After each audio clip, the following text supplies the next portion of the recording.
എല്ലാവർക്കും സ്വാഗതം. ഇന്ന് നമ്മൾ സാധാരണ ഒരു വീഡിയോ പോലെയല്ല, ഇന്ന് നമ്മൾ നടന്ന് ശിവഗിരിയിൽ പദയാത്രയായിട്ട് പോവുകയാണ്. അപ്പോൾ അതിൻ്റെ ഫസ്റ്റ് ദിവസമാണ് ഇന്ന്. അപ്പോൾ എന്തായാലും നടക്കുന്നതും എല്ലാം നമ്മൾ എന്ത് ചെയ്യും, വീഡിയോയിലൂടെ അല്ലെങ്കിൽ വലിയ വ്ളോഗിലൂടെ എങ്ങനെയും നമ്മൾ എന്ത് ചെയ്യും, കാണിക്കും.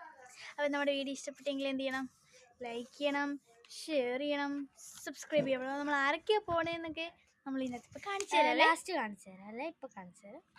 ഗൈസ്, ഞാനൊരു ചെറിയ പ്രസംഗം അവിടെ ചെല്ലുമ്പോൾ അവതരിപ്പിക്കുന്നുണ്ട്. ഇതാണ് ഒരു 3.5 പേജുണ്ട് കേട്ടോ. ഓം ശ്രീനാരായണ പരമഗുരവേ നമഃ. ഓം ശ്രീ ശാരദാംബികായേ നമഃ. ഓം ഗുരു ബ്രഹ്മ ഗുരു വിഷ്ണു ഗുരുദേവോ മഹേശ്വര ഗുരു സാക്ഷാത് പരം ബ്രഹ്മ തസ്മൈ ശ്രീ ഗുരവേ നമഃ. അനുകമ്പാമൂർത്തിയായ ഭഗവാൻ ശ്രീനാരായണ ഗുരുദേവ തൃപ്പാദങ്ങളിൽ സാഷ്ടാംഗം പ്രണാമം. ശിവഗിരി തീർത്ഥാടനം ഭഗവാൻ ശ്രീനാരായണ ഗുരുദേവൻ അനുമതി നൽകിയ ഒരു പുണ്യയാത്രയാണ്. എന്താണ് തീർത്ഥാടനം? നമ്മളെ മറുകര കടത്തുന്നത് എന്തോ അതാണ് തീർത്ഥാടനം.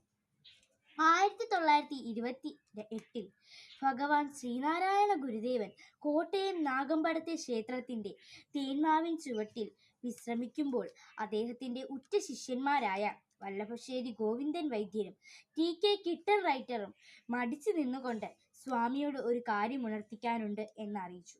അവർ ശിവഗിരിയിലേക്കുള്ള ഒരു തീർത്ഥാടനം എന്ന ആശയം മുന്നോട്ട് വെച്ചു.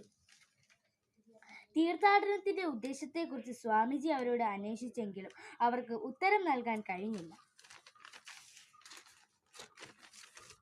തീർത്ഥാടനത്തിന്റെ ലക്ഷ്യം ജനങ്ങളുടെ സമഗ്രമായ അറിവ് സൃഷ്ടിക്കുക എന്നതായിരിക്കണമെന്ന് ഗുരു തന്നെ വിശദീകരിച്ചു. ഗുരു ചോദിച്ചു, ഞാൻ അനുവദിച്ചാൽ തീർത്ഥാടനം എന്ന ആശയം വിജയിക്കുമോ? ഗുരു ഉടനെ അനുവദിച്ചില്ല. എന്നിട്ട് ഭഗവാൻ പറഞ്ഞു, അത് കൊള്ളാമല്ലോ, നമ്മുടെ കുഴൽ വെള്ളത്തിൽ കുളിക്കാം, നമ്മുടെ ശാരദയെ തൊഴാം.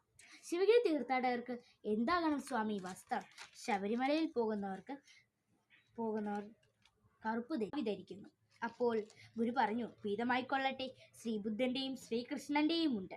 മഞ്ഞ എന്ന് പറഞ്ഞതിന് മഞ്ഞപ്പട്ട് വാങ്ങരുത്. ഉള്ള വെള്ള വസ്ത്രം മഞ്ഞൾ അരച്ച് കലക്കി മുക്കി ഉടുത്താൽ മതി. തീർത്ഥാടനം കഴിഞ്ഞ് തിരികെ വരുമ്പോൾ അലക്കി തെളിച്ച് ഉപയോഗിക്കാം. ആഡംബരമൊന്നും വേണ്ട.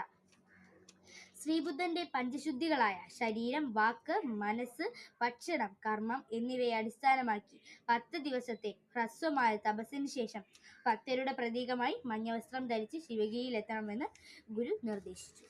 നന്ദി, നമസ്കാരം.